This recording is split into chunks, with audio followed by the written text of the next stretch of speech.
Good morning, welcome to another episode of HardFoul Radio. This is the show that values time and puts God first. Let's get into it. So, for some reason, when you have excellence, when you have greatness, I feel like your proximity somehow becomes dysfunction. And not that your personal proximity, not the people that you keep close to you or your friends, your family, but more so your competitors. When you have someone who rises to the top in something, everybody's trying to chase them. And maybe that drives a little bit of like the stir crazy feeling, and it's like, oh, we got to do this big swing to make up the gap because this competitor has lapped us or they've beaten us. And that is maybe what creates the dysfunction around you. This happens in sports a lot. And I feel like it happens specifically in the NFL more than any sport. The best quarterbacks, for some reason, always find a way to play in dysfunctional divisions. Tom Brady's the all-time answer. The AFC East was on fire the majority of his time that he was there. Dolphins, Jets, Bills couldn't get their act together. And so Brady, not only his own greatness and Belichick, but the dysfunction from the other three teams is why you just see them stack up division title after division title. Remember, the thing with Tom Brady forever wasn't, oh, he's just so clearly the best guy in the world. It was, wow, the Patriots just don't beat themselves. And the Dolphins, Bills, and Jets spent a whole lot of time beating themselves. Who are the current top quarterbacks in the NFL? Let's go with the main three. Because one has a dysfunctional franchise, unfortunately. And some of us may rank him number 5. We know, but that's not here. That's for a later day. Patrick Mahomes, during his time in the AFC West, has dealt with multiple head coaches with the Chargers, Justin Herbert, multiple head coaches with the Raiders, and multiple head coaches with the Denver Broncos. Up until these current iterations in which we think that team is better coached. We're going to get back to them in a second. So, Mahomes gets Kelsey, Chris Jones, Andy Reid, good ownership, stability, by far the most well-run organization in his short time in Kansas City. Okay? Let's go over to the Josh Allen and the Buffalo Bills. The Patriots post Brady, the Jets, it's the Jets, and the Dolphins, who seemed like they were going to hit a good one with McDaniel, Tyreek Hill, Tua was finally healthy, are now, we're sitting here wondering, or at least I am, is McDaniel still going to have a job after this season? So Josh Allen is not only allowed to be great, his organization is well run, the three teams around him. Now, the Patriots are hoping they have their guy between Drake May and Mike Vrabel. The Dolphins are hoping they're having their guy despite, some of the concussions and medical concerns with Tua and McDaniel struggles last year. And the Jets, again, just hired Aaron Glenn, who we'll see was obviously a great coordinator, former player. Let's see how he works. They're taking a chance on Justin Fields. Again, these flyer type situations that you're going to have to swing and try to hit big to close that gap. And then we go over to the AFC North, where Lamar has really well historically run Baltimore. And then he has the Browns, who are the Browns. Again, Shedeur Sanders isn't getting first team reps, which means your owner in the course of 4 years was allowed to make a horrible call on a fully guaranteed contract for a quarterback, and then was allowed to use draft capital to take a guy who you're not going to give a chance to anyway and either release or get rid of for way less than what you brought him in for, again, wasting draft capital. Starts at ownership. You have the Bengals who, yes, they have Joe Burrow, Jamar Chase, and T. Higgins. They're not willing to pay Trey Hendrickson. They just went through a really long, stupid ordeal with Shamar Stewart, their first rounder.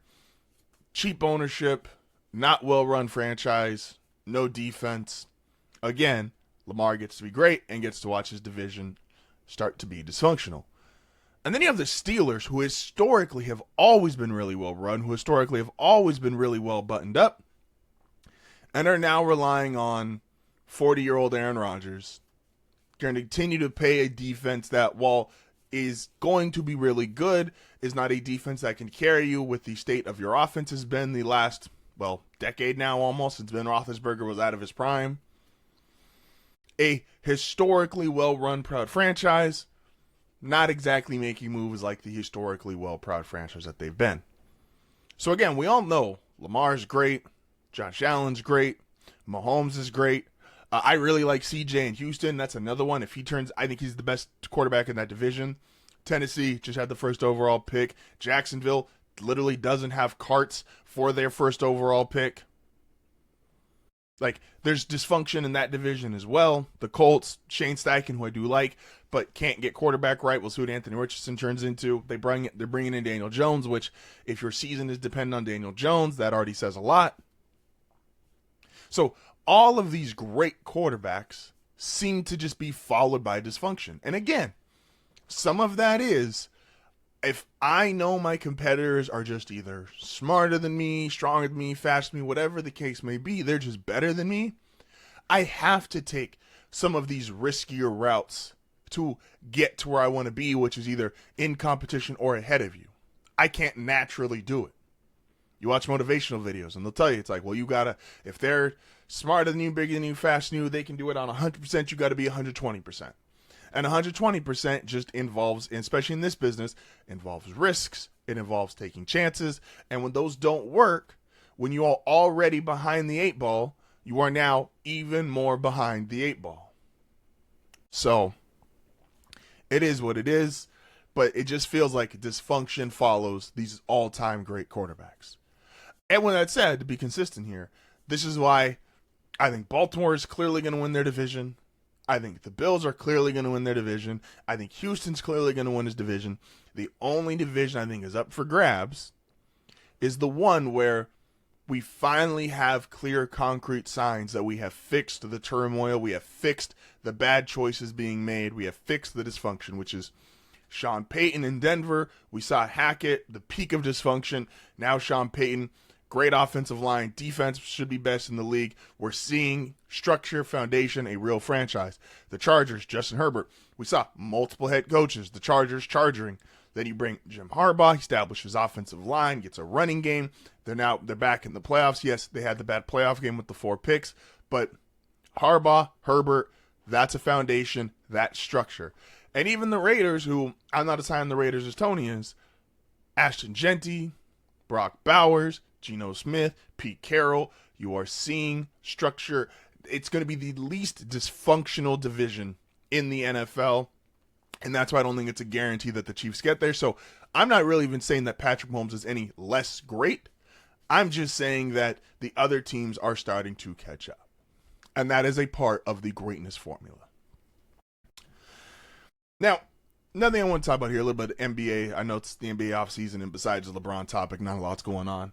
But this popped into my head, and I thought it was valid.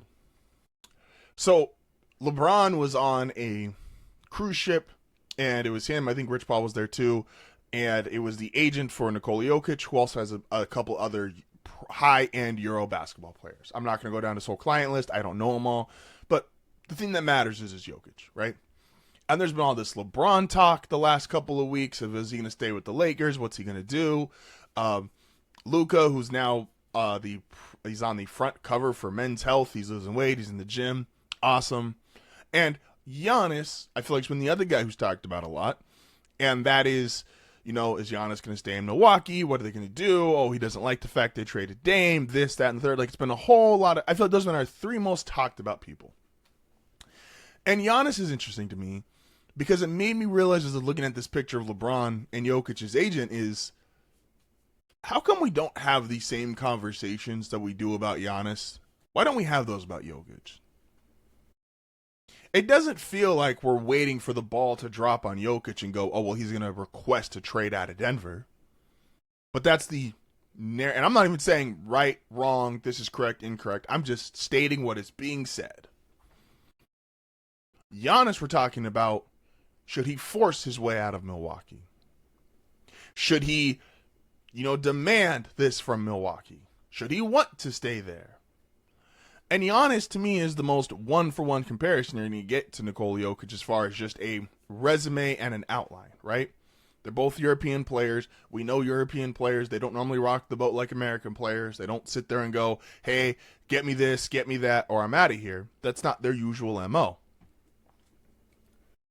They're both MVPs. They're both all-time great players. They're in similar situations that their rosters, we don't feel like, now I like we never did this offseason, but prior to that move, we were worried about both rosters. We were worried about their co-stars, Jamal Murray, Dame Lillard. And now, while you can obviously say, yes, it has gotten even worse for Giannis than Jokic, Jokic didn't know that 20 days ago. And I don't feel like that conversation has been around with him at all, which is why it was so weird. And we all laughed and said, what? When the owner came out and said, yeah, man, if we're in a situation, I'd hate to have to trade 15. And it was unprompted and no one had suggested that. It wasn't even, it was so weird to hear it said out loud that we're like, this can't be real. But we don't talk about it with Jokic. We talk about it with Giannis. We still talk about it to this day with LeBron. What is the player's expectation, and should they want to stay where they're at? And I feel the only reason, and this is just, I can't really put it into much better words than this. I don't think we believe LeBron can win a title anymore, which is why we are trying to, if you're a LeBron guy, you are trying to move him around or send him to a different team and be like, hey, I need the team to match. And so that way, you know, he can go and be the all-time great player that we know he is, even at 40 years old. And Giannis, I feel the same. We don't feel like the Bucks have any chance to win a title, despite my horrible prediction. And so it's like, hey, let's send him somewhere else. Let's put him in a position to win a title. Jokic, I feel like the Nuggets are going to start next year, and you're like, yeah, they could win a title. And it's not that their roster is the best in the league, or it's not like, you know, they don't have depth like OKC. Obviously, high-end Jokic is as good as anybody. But I think that's exactly what it is. It's just high-end, he's as good, or if not better or greater than everybody. You feel like if you start a series with Nikola Jokic on your team, you absolutely have a chance to win that series. Again, they went 7 with Oklahoma City. And I understand Indiana did too, and I won't take away from that. But the Halliburton injury in Game 7 obviously never got blown out in Game 7 too. But even OKC was like, yeah, man, Denver gave us hell. Like, what do you do with this guy? Like, Jokic is just clearly the best player on the planet, that it just feels like, well, as long as you have him, you have a chance to win a title. And so we're not as stressed as we are about LeBron being in the right fit age 40 or Giannis being on the right fit post 30. Jokic just feels like championship contention unto himself. So that's why I think we don't have the same conversations that we're having about Giannis or LeBron. People aren't having those conversations about Jokic. We just know you give him a competent roster, he's good money. Oh, man, appreciate y'all for checking in with me on a Tuesday here. Tony is coming up here at the top of hour 2, as well as a lot of stuff to talk about. Why would he say that coming up after the break, and a lot more NFL to discuss. This is HardFoul Radio. Be back shortly. I mean, if you want to be a part of one of the coolest, most unique communities, don't forget to like and subscribe.